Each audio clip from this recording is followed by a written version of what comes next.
अस्सलाम वालेकुम, कैसे हैं आप सब? उम्मीद करती हूँ बहुत अच्छे होंगे। अनदर इंफॉर्मेटिव और एक्साइटिंग पॉडकास्ट के साथ आपकी खिदमत में हाजिर हूँ। मेरा नाम है सैयदा आसमा बतूल और आज जैसे कि आपने थंबनेल से अंदाज़ा लगा लिया होगा कि हम एक बहुत ही अमेजिंग टॉपिक के ऊपर बात करने जा रहे हैं। जी हाँ, पैसे तो हर कोई कमाना चाहता है, फिर चाहे वो हाउस वाइफ हो, चाहे वो जॉब पर्सन हो, चाहे स्टूडेंट हो, और इवन आजकल तो स्कूल लेवल के बच्चे भी जो है वो उनको अवेयरनेस है इस चीज के बारे में कि उन्होंने पैसे कमाने हैं, उन्होंने अपनी लाइफ को बेहतर बनाना है। और ये बहुत अच्छी बात है। आपको अवेयरनेस होनी चाहिए, आपको शौर होना चाहिए अपनी लाइफ स्टैंडर्ड को बेहतर बनाने का। लेकिन उसके साथ साथ आपको अपने स्किल्स को भी इम्प्रूव करने की जरूरत है। आपके अंदर एक ग्रेटिट्यूड होना चाहिए, आपके अंदर एक लेगेसी होनी चाहिए, और आप ऐसी अपॉर्चुनिटी को अवेल करें जिसको आप एज अ कैरियर अपॉर्चुनिटी के तौर पर लेकर जा सकें। ठीक है, और आज का पॉडकास्ट इसी बारे में है कि आपको आपके साथ शेयर किया जाए ऐसी अपॉर्चुनिटी को, ऐसी डिफरेंट अपॉर्चुनिटीज को जिसके साथ आप वर्क कर सकें अपने कैरियर को बेहतर बनाने के लिए। लेकिन उससे पहले अगर आपने मेरा चैनल सब्सक्राइब नहीं किया तो अभी फौरन से सब्सक्राइब कर लीजिए और बेल नोटिफिकेशन जरूर ऑन कर लीजिएगा, क्योंकि इस तरह की इंफॉर्मेटिव वीडियोस और भी अपकमिंग हैं, और ताकि आपको वो वीडियोस सबसे पहले मिल सकें। आज इस टॉपिक पे बात करने के लिए मैंने जिन यंग एंटरप्रेन्योर्स को इनवाइट किया है, उनमें सबसे पहले मैं उनको ऐड करती हूँ। हमारे साथ हैं आज young and energetic entrepreneur Ernest Mahmood. Welcome to the show, Ernest. Thank you so much, ma'am Asma, to invite me in this podcast. Okay, thank you. और हमारे साथ दूसरे जो यंग एंटरप्रेन्योर हैं और ग्लोबल बिजनेस कोच भी हैं, mister Rahul Rai. Welcome to the show, Rahul. Thank you. Okay, जल्द से हम अपना पॉडकास्ट स्टार्ट कर लेते हैं, क्वेश्चंस की तरफ आते हैं। हमने बचपन से ही ये देखा होता है कि लिविंगहुड के दो ही तरीके हैं, या तो बिजनेस है या जॉब है। तो राहुल, आपसे मेरा ये क्वेश्चन है कि हम जब भी मतलब शुरू से ही हम अपने बच्चों को भी अभी देख रहे हैं कि वो भी यही, उनको भी यही सुनने को मिलता है और हमें भी यही सुनने को मिला कि आपने अच्छा पढ़ना है, अच्छे ग्रेड्स लो, अच्छी तालीम हासिल करो, अच्छी यूनिवर्सिटीज में जाके तालीम हासिल करो, और फिर उसके बाद एक अच्छी कंपनी में जॉब करो। ठीक है, तो क्या वजह है कि हमारा जो फोकस होता है वो जॉब की तरफ ही क्यों होता है? हम कोई और भी तो काम कर सकते हैं। जी, first of all thank you for inviting me. And आपका जो क्वेश्चन है वो एजुकेशन के हवाले से रिलेटेड है। अगर मैं एजुकेशन के हवाले से बात करूँ ना, तो इसके अगर बारे में मैं 2 से 3 4 घंटे भी अगर हम इस टॉपिक के बारे में बात करें ना, एजुकेशन सिस्टम इन पाकिस्तान, तो वो भी कम है, 3 से 4 घंटे भी। अच्छा, यहाँ पे मैं आपके क्वेश्चन को 2 हिस्सों में डिवाइड करके आपको यहाँ पे चीजें अंडरस्टैंड करवाऊंगा। अच्छा, एजुकेशन सिस्टम इन पाकिस्तान, अगर हम पाकिस्तान एजुकेशन सिस्टम की बात करें तो हम डिफरेंट डिफरेंट कंट्रीज से हमारा गैप है। अगर यहाँ पे हम इंडिया की बात करें तो हम इंडिया से जो हमारा पाकिस्तान का एजुकेशन सिस्टम है वो 10 साल पीछे है। इस तरह फॉरेनर कंट्रीज हैं, डेवलपमेंट कंट्रीज है, उनमें से जो हमारा इवन कुछ ऐसे कंट्रीज भी हैं हमसे, यूरोपियन जो डेवलपमेंट कंट्रीज हैं, वो हमसे एजुकेशन सिस्टम के हवाले से 10 से 20 साल आगे हैं, हम पीछे हैं एजुकेशन सिस्टम में, राइट। तो एजुकेशन एक ऐसा टॉपिक है, यहाँ पे मैं कुछ चीजें बताऊंगा कि क्या चीजें इंप्रूवमेंट करनी चाहिए हमारे एजुकेशन में और क्या चीजें फॉल्ट हैं। पाकिस्तान में कोई भी बाहर जाता है फॉरेन कंट्री में तो उसको मुलाजमत किस चीज की मिलती है? ड्राइविंग की, वेटर की। मतलब आउट ऑफ पाकिस्तान से लोग जितने भी जाते हैं फॉरेनर कंट्री में, तो वो मजदूरी करते हैं। 80 to 90% मजदूरी ही करते हैं पाकिस्तानी अवाम जो लेबर्स कंट्री में, हमारा पाकिस्तान भी इन्वॉल्व है, राइट। क्यों? क्योंकि हमारे पाकिस्तान में एजुकेशन सिस्टम थर्ड क्लास है, और जो है ना, एक प्रोपोगंडा फैलाया हुआ एजुकेशन सिस्टम के नाम से, एक आप कह ले छुपा हुआ स्कैम है। हमारे यहाँ पाकिस्तान में एजुकेशन नहीं हो रहा, एजुकेशन के नाम से बिजनेस हो रहा है, राइट। अच्छा, यहाँ पे मैं एजुकेशन की बुराई नहीं कर रहा हूँ। Education is the most important, education is the king, तालीम बादशाह है, राइट। यहाँ पे देखें, we are all, Ernest, Asma, मैं, we are all educated person, that's why we are here, right. लेकिन यहाँ पे जो मैं बात कर रहा हूँ एजुकेशन सिस्टम इन पाकिस्तान, वो ठीक नहीं है। मुझे आज भी याद है, जो मुझे फिजिक्स पढ़ाते थे, जो sir Atif, which is best teacher in the physics. तो 2-3 का टाइम था, मैं एकेडमी पढ़ता था, तो सर ने मुझे कहा था, बेसिकली मैं अकेला नहीं था, और भी स्टूडेंट्स थे। तो सर ने मुझे एक बात कही थी कि ये जो फिजिक्स बुक मैं आपको पढ़ा रहा हूँ ना, मैं जब आपकी एज में था, आज से 20 साल पहले मैंने भी सेम यही बुक पढ़ी थी, और वही बुक मैं आज आपको वही बुक पढ़ा रहा हूँ। कोई चेंज नहीं है, मतलब कोई अपडेट है ही नहीं। जो मतलब उसमें अब चेंजिंग कहाँ से आ रही है, सिर्फ कलर चेंज हो रहा है, थीम चेंज हो रहे हैं बुक्स के, जो अंदर मटेरियल है वो सेम ही है, राइट। तो यहाँ पे देखें, व्हाट्सएप हर महीने हर साल अपडेट होता है, स्मार्टफोन है, आईफोन है, और भी इस तरह की और टेक्नोलॉजी जो कि हर साल हर महीने अपडेट होती रहती है, लेकिन हमारा वाहिद एजुकेशन सिस्टम है वो अपडेट नहीं होता है, राइट, जिसको इम्प्रूवमेंट है अपडेट होने की। अब यहाँ पे जैसे अगर मैं बात करूं कि यहाँ पे हमें किस तरीके से इम्प्रूवमेंट करनी चाहिए। देखें, एक स्टूडेंट है वो 8 साल पढ़ता है, रट्टा मारता है, इस तरीके से 2 साल और इन्वेस्ट करता है, नाइन्थ मैट्रिक पढ़ता है, राइट, नाइन्थ मैट्रिक करने के बाद वो एचएससी की क्वालिफिकेशन करता है, यानी कि 2 साल और अपनी लाइफ के इन्वेस्ट करता है, और इस तरीके उसके बाद जो है वो 5 साल जो है यूनिवर्सिटी में लगा लेता है। अब वहां पे जब वो ग्रेजुएशन हो जाता है, ग्रेजुएशन कंप्लीट हो गई, राइट, और वो जॉब में जाता है, तो उसको जो है ना 30 से 40 हजार से ऊपर की सैलरी नहीं मिलती, जिसकी वजह से उसका घर नहीं चलता। आज अगर मैं बात करूं, पाकिस्तान के हालात ऐसे हैं, 30 से 40 हजार में तो सिर्फ इलेक्ट्रिकल के बिल आ जाते हैं, राइट। तो जिसकी वजह से स्टूडेंट्स मजबूरी में क्या करता है, वो एमएससी करता है, मास्टर करता है, 2 साल और लगा लिए भाई। उसके बाद वो देखता है कि पाकिस्तान के हालात ठीक नहीं। अभी आपने देखा होगा 65% जो ग्रेजुएट स्टूडेंट थे वो बाहर चले गए, बाहर के कंट्री में। क्यों? क्योंकि यहाँ पे जो सैलरी थी ना, उनकी फील्ड जो उनकी प्रोफेशन डिग्री थी उस हिसाब से उनको सैलरी मिल ही नहीं रही थी, जिसकी वजह से उनको मजबूरी में 2 साल और करके पीएचडी, वो मतलब पीएचडी और 2 साल करके देन जाके उनकी जो है हाफ एज कहीं पे निकल जाती है। भाई पैसे कब कमाओगे, जब आपकी आधी जिंदगी गुजर गई तो आप पैसे कब कमाओगे। तो हमारी जो गवर्नमेंट को ये इम्प्रूवमेंट करनी चाहिए कि 9th मैट्रिक में ऐसे कोर्सेज होने चाहिए जहाँ पे स्टूडेंट्स फाइनेंशियल एजुकेशन के हवाले से अवेयर हों, राइट। यहाँ पे मैं कुछ बुक्स के नाम भी मेंशन करूंगा, rich dad and poor dad, right, और the magic of power thinking. ये कुछ ऐसे बुक्स हैं जहाँ पे स्टूडेंट्स फाइनेंशियल एजुकेशन एंड यहाँ पे मनी मैनेजमेंट कैसे होता है ये चीजें सिखाई जाएंगी। देखिए, साइन थीटा कोस थीटा मुझे तो समझ में नहीं आया आज तक, मुझे तो काम नहीं आया, समझ में आया लेकिन मुझे आज तक काम नहीं आया। आई थिंक सो मेरी ऑडियंस है उसमें से शायद किसी को काम आया होगा, लेकिन यहाँ पे जो मेन चीज मैं कहना चाह रहा हूँ कि यहाँ पे हम थ्योरेटिकली रट्टाफिकेशन मारते हैं जो कि काम नहीं आता, प्रैक्टिकली हमें चीजें नहीं समझाई जाती। अब यहाँ पे दो जो सेकंड बात मैं कहना चाह रहा हूँ कि जैसे आपने कहा लोग जॉब, स्टूडेंट जॉब ही क्यों करते हैं, इवन जो बिजनेस की स्टडी करते हैं, बीबीए की एमबीए की जो डिग्री लेते हैं वो भी एट द एंड बिजनेस ही करते हैं। क्यों? क्योंकि उनके जो सर होते हैं, टीचर होते हैं यूनिवर्सिटी में, वो थ्योरेटिकली नॉलेज दे रहे होते हैं, प्रैक्टिकली उनको एक्सपीरियंस नहीं होता।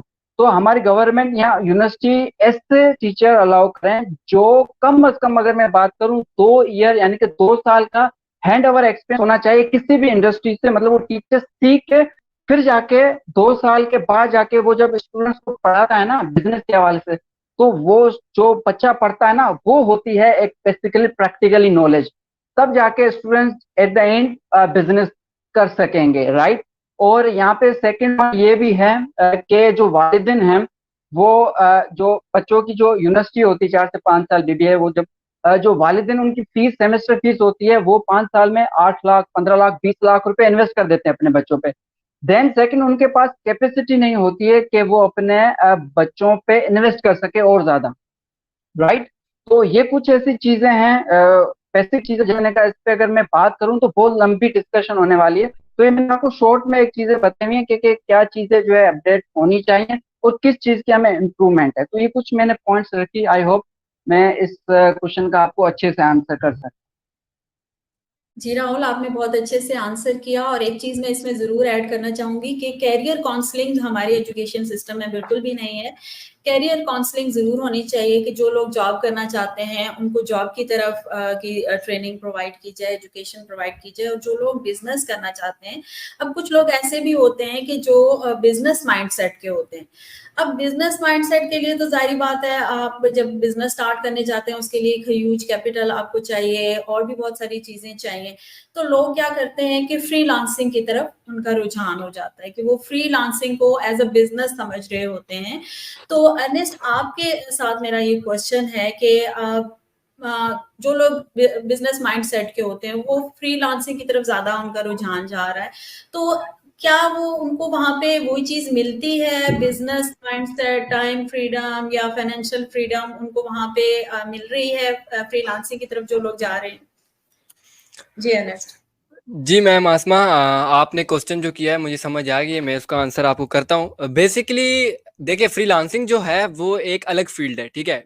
अब अगर हम ऑनलाइन फील्ड के बारे में बात करते भी हैं तो लोगों के जहन में जितना भी है यूथ, तो वो समझते हैं एक ऑनलाइन घर बैठ के पैसे कमाना है, ठीक है। क्योंकि हमारे जो घरों में मतलब होता है कि आप बाहर निकलोगे तो आपका कैरियर बनेगा, ठीक है। तो हमारे जहन में ये होता है। लेकिन अगर हम उसकी डीप में जाएं तो ऑनलाइन वर्क एक अलग फील्ड है, जैसे डॉक्टर की एक अलग फील्ड है, ठीक है। बाकी जितने भी हैं उनकी अलग अलग फील्ड है। तो फ्रीलांसिंग जो है वो एक अलग फील्ड के मुताबिक चलती है, ठीक है। अब जो बिजनेस माइंडसेट वाले होते हैं उनके पास इतना कैपिटल नहीं होता to invest in their own business, to grow their own business, ठीक है। अगर आप किसी फ्रीलांसर से अभी बात करते हैं, ठीक है, उनके पास इतनी कम्युनिकेशन स्किल्स नहीं होती। वाई? क्योंकि वो तो सिर्फ एक सर्विस प्रोवाइड कर रहे हैं। देखिए, बिजनेस करने के दो ही रूल है, या तो आपके पास सर्विस होनी चाहिए या तो आपके पास कोई प्रोडक्ट होना चाहिए, ठीक है। अब आप रियल एस्टेट ले लो या जितने भी बिजनेस ले लो, ठीक है, जो भी बिजनेसमैन है, ठीक है, वो उनके पास या तो सर्विसेज है, सर्विसेज वो फ्रीलांसर है, ठीक है। फॉर एग्जांपल मैं हूँ एक वीडियो एडिटर या कोई भी हूँ, तो वो अपना सर्विस प्रोवाइड कर रहा है, ठीक है। अब प्रोडक्ट कोई भी प्रोडक्ट हो सकता है जो के सोल्यूशन प्रोवाइड कर रहा है, ठीक है। अब आपका ये कहना है कि जो फ्रीलांसर है क्या वो फ्रीडम हासिल करता है कि नहीं करता? बिल्कुल। और क्या वो अपना टाइम मैनेज कर पाता है? देखें, फ्रीलांसिंग में ये होता है, क्रिएटिविटी बढ़ती ज्यादा है, क्योंकि देखें वो अपने स्किल को और इम्प्रूव करने की कोशिश करता है थ्रू अदर्स, ठीक है। जितना वो लोग कहेंगे, अगर फॉर एग्जांपल एक कस्टमर उसके पास आता है, कहता है मुझे इस तरह की वीडियो चाहिए, वो तो बना के देगा, लेकिन उसको जब वो फर्स्ट टाइम करेगा तो उसके अंदर एक इम्प्रूवमेंट आएगी कि यार ये मैंने फर्स्ट टाइम किया, तो वो सर्च करेगा, ठीक है, क्रिएटिविटी बढ़ती है। अब बात करते हैं टाइम फ्रीडम की। यस, स्टार्टिंग में टाइम फ्रीडम होता है। क्यों होता है? क्योंकि वो टाइम मतलब पहला होता है, उसको एक कस्टमर मिलेगा, दो मिलेंगे। व्हेन ही ग्रोस या शी ग्रोस, तो वो फिर मतलब बर्डन हो जाता है। अब मैंने ज्यादातर फ्रीलांसर्स देखे हैं, मेरे यहाँ पे भी हैं मौजूद, मेरे दोस्त फ्रीलांसर्स हैं, मैंने देखा है उनके अंदर वो दिन को अपने दोस्त के साथ टाइम बिताते हैं, घर में होते हैं, बाहर जाते हैं, लेकिन रात पूरी सुबह तक, मतलब आप कह लें कि रात के अगर 9 बज से या 10 बज के फिर सुबह 7 तक काम करते रहते हैं उन लोगों के लिए, मतलब उनकी वीडियो एडिटिंग करते रहते हैं या ग्राफिक डिजाइनिंग या बिजनेस के लिए कार्ड बनाते हैं या कुछ भी। तो फ्रीलांसिंग जो है, यस, टाइम फ्रीडम आपको स्टार्ट पे मिलता है, लेकिन आगे आते आते आप टाइम फ्रीडम नहीं होते, आपके ऊपर बर्डन बोझ हो जाता है, क्योंकि आप यही सोचते रहते हो, आप ओवर थिंकर हो जाते हो, यार मैंने उसको ना दिया, मैं पहुंचा ना पाया, तो मेरे साथ वो मतलब रिव्यू अच्छे नहीं देगा। क्योंकि फ्रीलांसिंग में आपको रिव्यू बहुत काउंटेबल होते हैं। अगर आपका एक रिव्यू या उस 5 से ज्यादा रिव्यूज गलत आ गए, आपका फाइवर का या फ्रीलांसिंग का अकाउंट बैन भी हो सकता है। यस, लेकिन अब मैं राहुल भाई का एक और, आप वहां पे उन्होंने बिल्कुल कहा था कि हमारी वहां पे जो है थ्योरेटिकली समझा रहे, फिजिकली नहीं होता। मैं इससे एग्री करता हूँ, क्योंकि अब जब बंदा ऑनलाइन फील्ड पे आता है ना, वो उसका माइंडसेट दूसरी तरह होता है जो उसको लर्निंग में दिया जाता है, ठीक है, कि हमने अगर इस तरह करना है, तो वो एक जो है थ्योरेटिकल है। प्रैक्टिकल में जब आता है उसको बहुत ज्यादा फेसेस करने पड़ते हैं प्रॉब्लम्स। लाइक अगर फ्रीलांसर्स है, ठीक है, फ्रीलांसर को सबसे पहले क्या वो करना, प्रॉब्लम क्या फेस आएगी, वो सबसे आएगी क्या, वो कस्टमर के जो मतलब वो बोल रहा है क्या वो पूरे कर पाएगा कि नहीं। अगर पूरे कर भी दिया, क्या उसको पूरे पैसे मिल पाएंगे? क्योंकि हम कभी भी बिजनेस स्टार्ट करें तो हमारे जहन में आता है यार पैसा, हम जल्दी जल्दी बैंक अकाउंट बनाना शुरू करते हैं, लेकिन क्लाइंट नहीं आता, ठीक है। तो अगर आपने फ्रीलांसिंग में आना भी है, यस, बहुत ज्यादा स्टूडेंट फ्रीलांसर्स में आते हैं because they have no capital to invest in business, ठीक है। क्योंकि आपको भी पता है दुनिया में 4 ही रूल हैं, किस किस से बंदा किस तरह पैसे कमा सकता है, और बहुत ज्यादा लोग जानते हैं उसको ESBI मॉडल को, ठीक है। फ्रीलांसर जो है वो एस में आता है सेल्फ एम्प्लॉयमेंट में, क्योंकि घर बैठे पैसे कमा रहा है। तो यस, मैं यहाँ पे क्लोज करना चाहूंगा, इस क्वेश्चन को लंबा नहीं लेके जाता, कि फ्रीलांसर अगर कोई बंदा कर भी रहा है, वो अपने पैशन के लिए कर रहा है, सारा कुछ कर रहा है, लेकिन अगर उसको टाइम फ्रीडम या अपनी जिंदगी की फ्रीडम चाहिए, तो ही नीड्स या she needs to invest their money और कैपिटल इन बिग बिजनेस। जी, जी अर्नेस्ट, आपने बहुत अच्छे से एक्सप्लेन किया।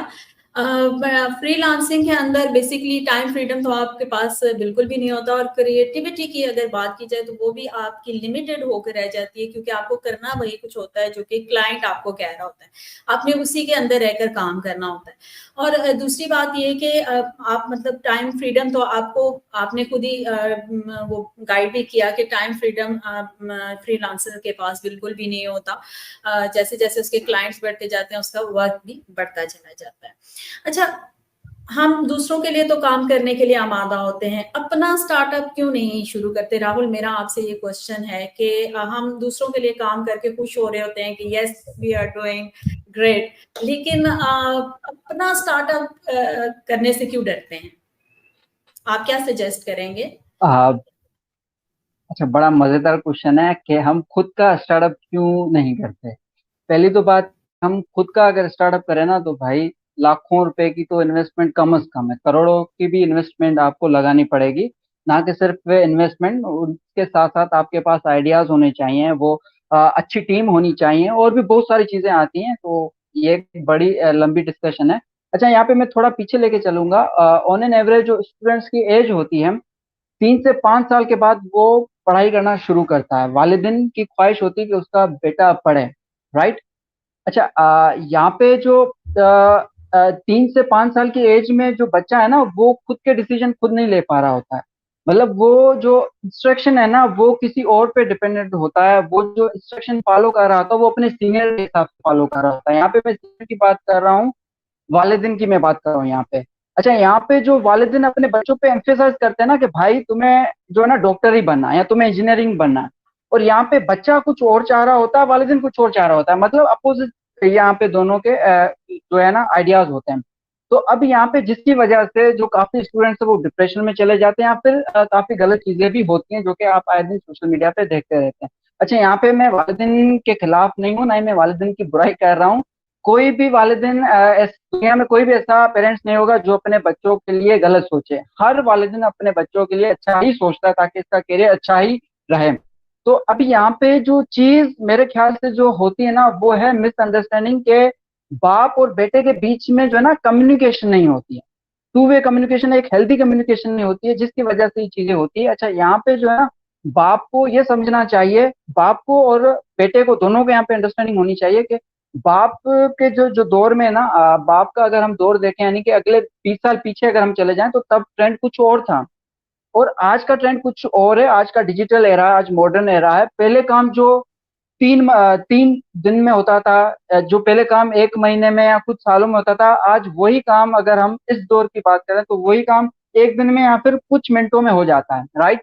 पहले जो होता था वो खत दिए जाते थे, है ना, वो भी 30-30 दिन लगते थे खत ट्रांसफर होने में। लेकिन आज एक ईमेल सेंड करो भाई, 1 सेकंड में आपकी जो मैसेज है वो पहुंच जाता है।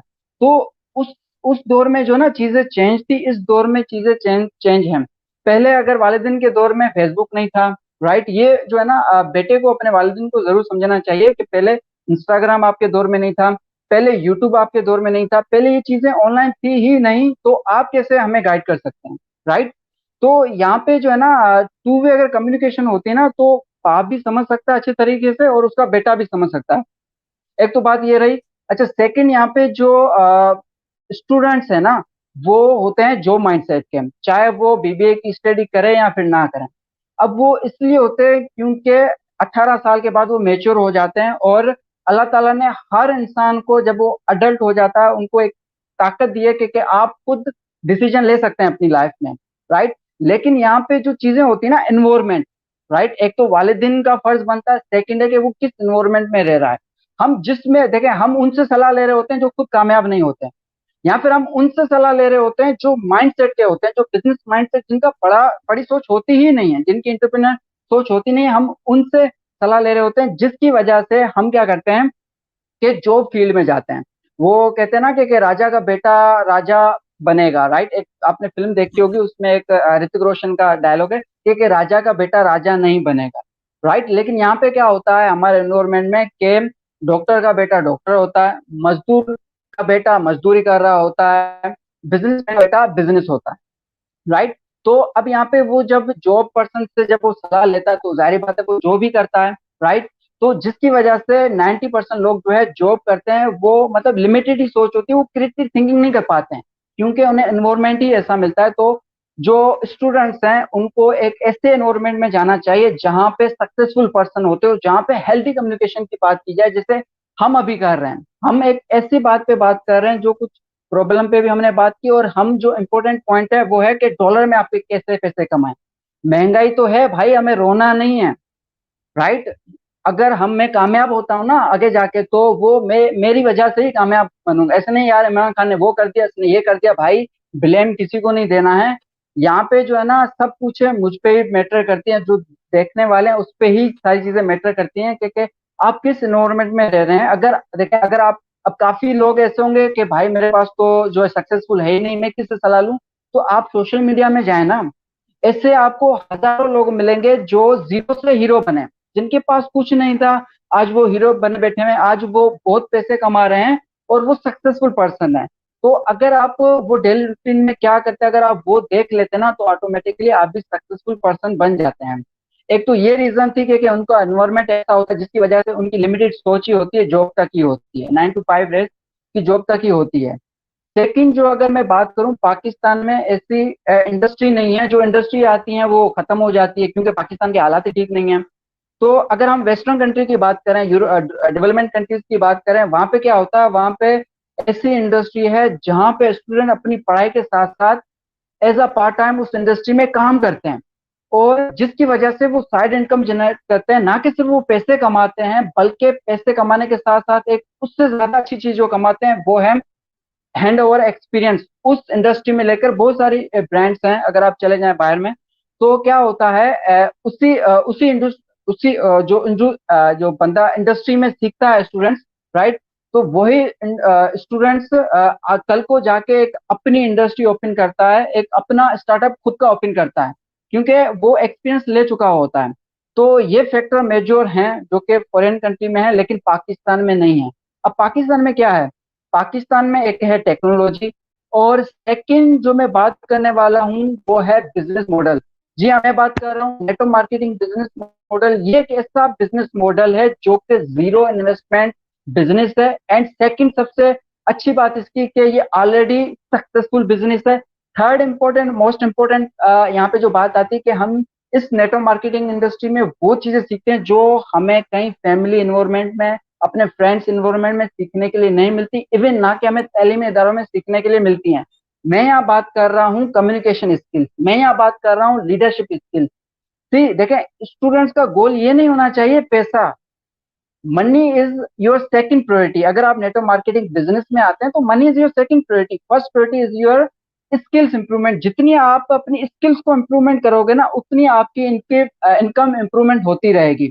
इट मीन्स आप यहाँ पे आके कम्युनिकेशन स्किल सीखते हैं, आप यहाँ पे ब्रांडिंग सीखते हैं, पर्सनल डेवलपमेंट एंड इस तरह की बहुत सारी चीजें सीखते हैं। अगर आप ये चीजें सीख लेते हैं तो ऑटोमेटिकली आपके जेब में पैसा आना शुरू हो जाता है। सो इस फील्ड में, यानी कि नेटवर्क मार्केटिंग में, आप क्या करते हैं, इंटरप्रेन्योर क्रिएट करते हैं। आपका जो माइंड होता है ना, वो बाकी पर्सन से डिफरेंट होता है, क्योंकि आपका जो अब हम यहाँ पे 3 लीडर डिस्कस कर रहे हैं, इसके अलावा हमारे पास और बहुत ज्यादा कम्युनिटी यहाँ पे प्रोफेशनल लोग इस चीज पे काम कर रहे हैं। तो ये मैं बातें इसलिए कर रहा हूँ क्योंकि मैं हेल्दी इन्वायरमेंट के साथ रहता हूँ। डेट्स वाई मेरा माइंड इस वजह से सोचता है, बड़ा सोचता है, लाइक अ पैराशूट। तो नेटवर्क मार्केटिंग इसलिए आपको जरूरी करना चाहिए, एक तो विदाउट इन्वेस्टमेंट है, सेकंड यहाँ पे आप स्किल्स डेवलपमेंट करवाते हो, इंटरप्रेन्योर क्रिएट करते हो, एंड थर्ड यहाँ पे जो है आप जो विदाउट रिसोर्सेज आप इस बिजनेस को आगे लेके चलते हैं। इसी वजह से नेटवर्क मार्केटिंग को 21 century business in the earth कहा जाता है। ये इतना खूबसूरत बिजनेस है कि आप लोगों की हेल्प करके आप सक्सेसफुल बनते हैं, right. So that's, I hope मैंने आपका इस चीज का आंसर क्लियर कर दिया। आई जी होप यू राहुल, आपने क्लियर। बहुत अच्छे से जी राहुल, आपने बहुत अच्छे से एक्सप्लेन किया है, और माशाल्लाह से एक जो आपने इंडस्ट्री हमारे साथ शेयर की है, इसको एज अ प्रोफेशन भी हम यूज कर सकते हैं, इसको एज अ कैरियर अपॉर्चुनिटी के तौर पर भी हम लेकर जा सकते हैं। लेकिन आपकी बात बिल्कुल राइट है कि उसके लिए आपको स्किल्स की जरूरत है, आपको इसको एज अ प्रोफेशनली वर्किंग की जरूरत है, एक राइट प्लेटफॉर्म की जरूरत है जिसके साथ आप वर्क कर सकें। पॉजिटिव माइंडसेट लोगों के साथ जब आप काम करते हैं तो आप इसमें सक्सेसफुल हो सकते हैं। अच्छा, नेक्स्ट आपसे मेरा ये क्वेश्चन है, जस्ट रैंडमली मैं पूछ रही हूँ कि आजकल सोशल मीडिया के ऊपर हम बहुत ज्यादा देखते हैं लोगों को कि वो एडवर्टाइजमेंट्स कर रहे होते हैं अपनी, और अपने मतलब सक्सेस स्टोरीज शेयर कर रहे होते हैं। तो हम पिछले दिनों में मैं एक देख रही थी सोशल मीडिया के ऊपर कि एक आईसीएस करने वाला बंदा ये क्लेम कर रहा था कि वो 20 लाख मंथली अर्न कर रहा है, ठीक है, या 30 लाख मंथली अर्न कर रहा है। तो क्या पॉसिबल है इतनी जल्दी, यानी आपकी एजुकेशन कम हो, उसमें मैटर नहीं करती एजुकेशन, और आप जल्दी से इतने बूम पे चले जाते हैं, या उसके लिए किसी प्रोसेस की जरूरत है? जी मैम, मैं स्टार्ट पे यही कहूँगा कि एजुकेशन आपका जो है, मैं उस एजुकेशन की बात नहीं कर रहा जो स्कूल कॉलेजेस में बताया जा रहा है, ठीक है? वो आपकी सक्सेस के पीछे उसका कोई राज नहीं है। जो हमें माइंडसेट में बताया जाता है, आप पढ़ोगे, लिखोगे, बढ़ोगे नवाब, खेलोगे, कूदोगे, बनोगे खराब, तो ये गलत काम है, ठीक है? जो पढ़ लिख के भी कुछ नहीं कर पा रहे, वो खेल कूद के उनसे लाख रुपया कमा रहे हैं, ठीक है? ये एक फैक्ट की बात है। अगर आप गेमर इंडस्ट्री में चले जाएँ तो गेमिंग बूम पे जा रही है। जो मतलब पिछले साल पबजी के जो ई स्पोर्ट्स होते हैं, पाकिस्तान के अंदर तो नहीं है, लेकिन इंडिया इस तरह के बाहर मुल्क में होते हैं। सो अब देखें, अब हम दूसरों के ऊपर जज नहीं कर सकते ना कि वो कितने पैसे कमा रहा है, ठीक है? क्योंकि मैंने बहुत ज्यादा लोगों के कमेंट्स देखे होते हैं, उनके कमेंट के अंदर के प्रूफ दिखाएं आपने कितना कमाया है। मेरे लिहाज से ये चीज नहीं होनी चाहिए, ठीक है? अब बात करते हैं एजुकेशन, जो रियल एजुकेशन होती है। अगर आपको सक्सेस हासिल करनी है, यस आप कर सकते हो। 20 लाख, 30 लाख, इवन के आप पर मंथ में 1 करोड़ भी बना सकते हो अगर आपके पास वो स्किल हो, ठीक है? राहुल ने भी बताया कि आपको सबसे पहले प्रायोरिटी देनी चाहिए अपने आप के स्किल के ऊपर, ठीक है? आपके अगर पास स्किल नहीं है तो आप कुछ नहीं कर पाओगे। आपकी फिर मतलब देखें, अब डिग्री भी हम करते हैं, सारा कुछ करते हैं। हम जब पढ़ते हैं तो हमें वो पढ़ाई बताते हैं कि आपने ये कहना है, न्यूटन ने सेब गिरा था, न्यूटन उस तरह हुआ है। मुझे समझ नहीं आती सेब गिरा, उसने ग्रेविटी कैसे निकाली, ठीक है? वो एक देखिए, वो एक मजाकिया की चीज थी, लेकिन अब उसके अंदर माइंड था, उसके पास स्किल थी कि ग्रेविटी कैसे निकालनी है बेसिकली, ठीक है? उसने जी की वैल्यू निकाल के दे दी है। तो इसी तरह हम जब भी कोई काम करते हैं या किसी लोगों को देते हैं, किसी सक्सेस स्टोरी को सुनते हैं बेसिकली, ठीक है? तो हमारे अंदर भी वो जज्बा आता है, यार मैंने भी इस तरह का इंसान बनना है, मैंने भी एक बड़ा आदमी बनना है। लेकिन हम ये नहीं सोचते कि उसने कितना प्रोसेस किया है। यस, हर एक सक्सेस स्टोरी के पीछे प्रोसेस होता है 2 इयर्स का। ये नहीं कि आप मतलब अभी शुरू करेंगे तो कल आप मिलियनर बन जाएंगे, बिलियनर बन जाएंगे, ऐसे नहीं होता।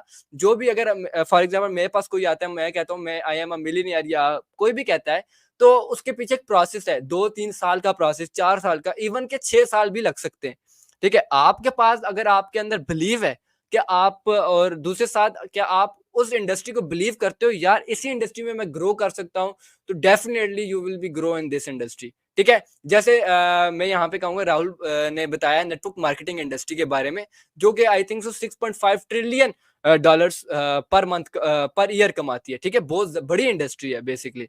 लेकिन अब नेटवर्क मार्केटिंग को समझना पड़ता है, ठीक है? क्योंकि पाकिस्तान में हम पता है आपको, बहुत जो है बड़े आर्टिस्ट बैठे हैं और नेटवर्क मार्केटिंग को ऐसे प्रमोट कर रहे होते हैं जैसे उन्होंने बनाया है, ठीक है? और नेटवर्क मार्केटिंग की पॉलिसीज को नहीं समझते और इस तरह करते, तो वो एक गलत चीज है।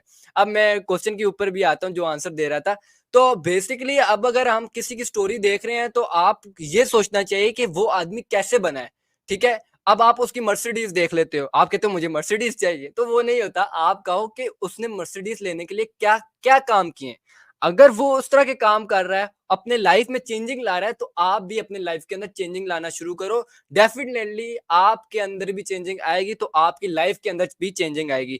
और यहाँ पे मैं लास्ट में ये कहना चाहूंगा कि अगर बहुत ज्यादा लोग कहते हैं कि हम बिजनेस करना चाहते हैं, हमारे पेरेंट्स नहीं मान रहे, देखो राहुल ने भी वहां पे समझाया कि पेरेंट्स का जो माइंड सेट होता है वो एज अ ओल्ड मतलब पीछे से उनका वो जो रवैया आता है बेसिकली कि उनके वहाँ पे ज़माने में यस बिज़नेस होता था लेकिन इस तरह नहीं होता था। हमारे यहाँ पे माशरे में फाइनेंशियल एजुकेशन बिल्कुल नहीं है, ठीक है? जो बेसिक बुक आती है फाइनेंशियल एजुकेशन के वो रिच डैड पुअर डैड के साथ-साथ एक रिच डैड रॉबर्ट कियोसाकी ने क्वाड्रेंट समझाया था कि आप फाइनेंशियल एजुकेशन कैसे हासिल कर सकते हो, ठीक है? वो भी हमें पढ़नी चाहिए। और यहाँ पे मैं लास्ट में एक और चीज़ कहूँगा, ठीक है? थोड़ा लंबा हो रहा है मुझे पता है, लेकिन अब यही बात है कि आप अपने सबसे पहले अपनी स्किल को तवज्जो दीजिए, फिर अपना माइंडसेट क्लियर कीजिए कि आपने किस फील्ड पे जाना है बेसिकली। क्योंकि हम अगर अभी क्योंकि यहाँ पे मैं ये भी कहना चाहूँगा कि डॉक्टर का बेटा डॉक्टर, इंजीनियर का बेटा इंजीनियर नहीं हो सकता, ठीक है? ये रियलिटी नहीं है। अगर आप ये देखते हो कि उस डॉक्टर का बेटा डॉक्टर है, तो उस डॉक्टर के बेटे से पूछो, क्या आप डॉक्टर बने हो अपने पैशन से या ज़बरदस्ती से? 95% लोग कहेंगे हम बने हैं ज़बरदस्ती से, ठीक है? और ये मैंने यहाँ पे देखा भी है, बहुत ज़्यादा पाकिस्तान में होता है, सुसाइड केस बहुत हैं यहाँ पे कि अगर जो मतलब पर्सन मतलब स्टूडेंट कुछ और करना चाहता है, पेरेंट्स मान रहे, तो ये गलत बात है कि आप मतलब अपने पेरेंट्स की बात तो मानो, लेकिन आप अपने जो करना चाह रहे हो, उनको समझाओ बैठ के कि आप देखें आप अपने इस फील्ड पे हो, बिल्कुल इसी तरह हमारी भी फील्ड है। ये कोई मतलब गेम शो तो नहीं है, लेकिन एक फील्ड है। नेटवर्क मार्केटिंग एक फील्ड है, एक गेमिंग इंडस्ट्री एक फील्ड है। जैसा मैंने स्टार्टिंग में बोला, हर एक स्टार्टअप एक फील्ड की तरह होता है, तो उसको समझना लाज़मी चाहिए, ठीक है? अपने माइंडसेट को क्लियर करो, सेकंड बात।